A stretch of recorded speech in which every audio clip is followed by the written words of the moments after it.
అనుదినం దేవునితో.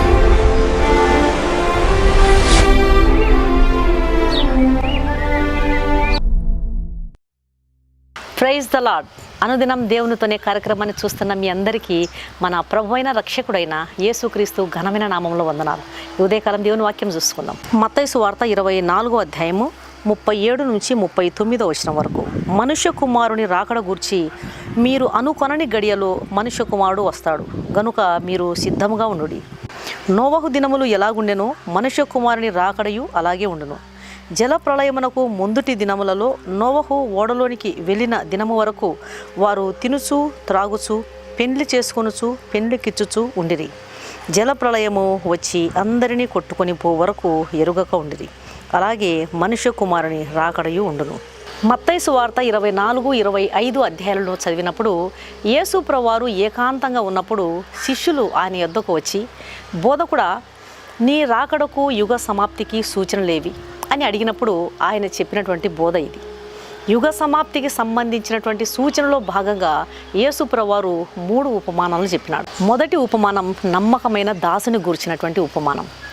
ఈ ఉపమానంలో ఎవరి కొరకు యేసుక్రీస్తు ప్రభువారు తన విలువైనటువంటి రక్తాన్ని గార్చాడో, ఎవరినైతే విలువగా ఎంచుతున్నాడో ఆ దేవుని ప్రజలకు సరైన సమయానికి సరైన బోధను ఇవ్వడానికి ఒక చిన్న గుంపును నమ్మకమైన దాసునికి అప్పగించినప్పుడు ఆ దాసుడు బుద్ధితో వివేచనతో తనకు అప్పగించినటువంటి పనిని నమ్మకంగా చేయాలి, వారికి సరైనటువంటి బోధను చేయాలని దేవుడు ఆశిస్తున్నాడు. పరలోక రాజ్య వారసులుగా తనకు అప్పగించబడినటువంటి చిన్న గుంపులో ఉన్నటువంటి వారిని యేసును చూపిస్తూ, విశ్వాసమునకు కర్తయు దానిని కొనసాగించు వాడునైనటువంటి యేసును మాత్రమే చూపిస్తూ పరలోక రాజ్య వారసులుగా వారు ఉండడానికి ఏ విధంగా నడవాలి, ఏ విధంగా క్రీస్తు సారూప్యమును ధరించుకోవాలి, ఆ పరలోక రాజ్యంలో వీరు ఏ రీతిగా మెలగాలి అనేటువంటి విషయాలను గురించి వారికి బోధించాలి. అంతేగాని ప్రసంగ పీఠము అప్పగించబడినప్పుడు తన ఉద్రేకాలను బట్టి బోధించకూడదు, తనకున్నటువంటి భయాలను బట్టి బోధించకూడదు, తనకున్నటువంటి ఆలోచనలను బట్టి బోధించకూడదు, తనకున్నటువంటి కలవరాన్ని బట్టి ఒక బోధకుడు బోధించకూడదు. మందకు మాదిరిగా నడుచుకోవాలి, ఒక నమ్మకమైనటువంటి పనివాడుగా ఉండాలని దేవుడు ఆశిస్తున్నాడు. కాబట్టి నమ్మకమైనటువంటి విషయంలో ఒక దాసుడు ఎలాగుండాలి, దాసునికి అప్పగించినటువంటి మందను ఏ రీతిగా నడిపించాలి, ఏ రీతిగా బుద్ధి కలిగి ఉండాలి, ఏ రీతిగా వివేచనతో వారిని నడిపించాలి, తనకు అప్పగించబడినటువంటి పనిలో నమ్మకత్వాన్ని కలిగి ఉండాలి అని ఈ ఉపమానం ద్వారా యేసుక్రీస్తు ప్రభువారు తెలియజేస్తున్నారు. రెండవ ఉపమానము పెండ్లి కుమారుడిని ఎదుర్కోవడానికి బయలుదేరినటువంటి 10 మంది కన్యకల ఉపమానం. వీరిలో 5 మంది బుద్ధి గలవారు, 5 మంది బుద్ధి లేనివారు. 5 మంది బుద్ధి కలిగిన వారు తమ సిద్ధెలలో నూనెను తీసుకుని పెండ్లి కుమారుని ఎదుర్కోవడానికి మెలకువగా ఉన్నారు. ఆయన రాకడ కొరకు సిద్ధపాటు కలిగి ఉన్నారు. మిగిలినటువంటి 5 మంది బుద్ధి లేని కన్యకలు తమ సిద్ధెలలో నూనె లేనందువలన దివిటీలు ఆరిపోతున్నాయి.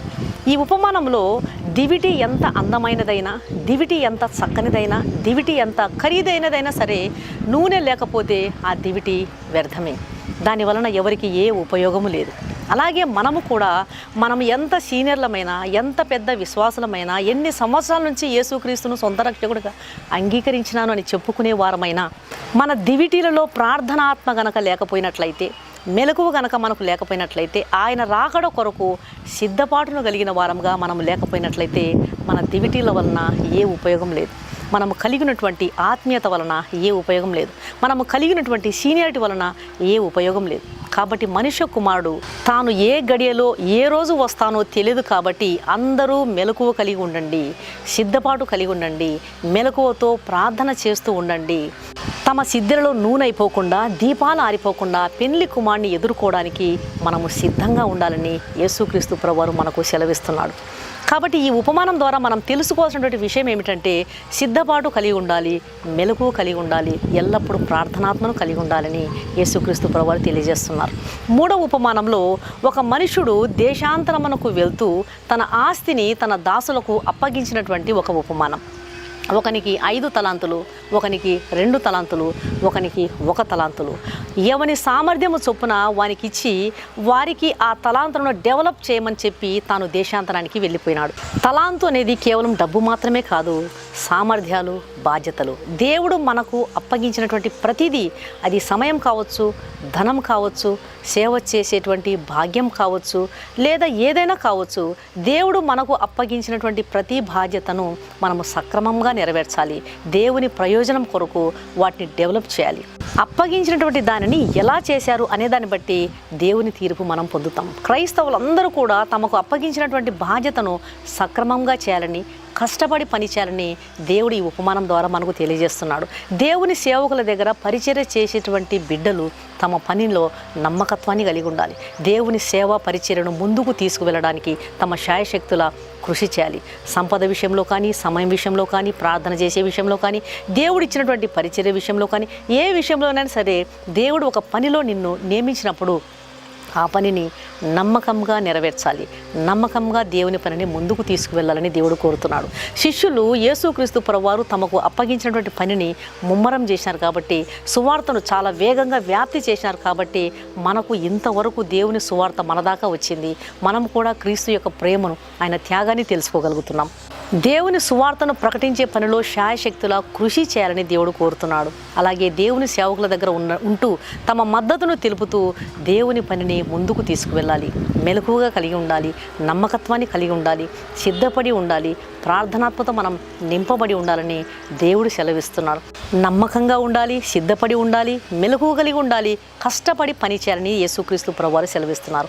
ఇలాగ గనక మనం దేవుని సువార్త సేవను ముందుకు తీసుకుని వెళ్ళకపోతే ఏం జరుగుతుందో ఈ అధ్యాయంలో యేసుక్రీస్తు ప్రభువారు హెచ్చరిస్తున్నారు. శిష్యులను తయారు చేయడం ఒక బాధ్యత, సువార్తను ముందుకు తీసుకుని వెళ్ళే పనిలో ముమ్మరంగా ఉండడం ఇంకొక బాధ్యత.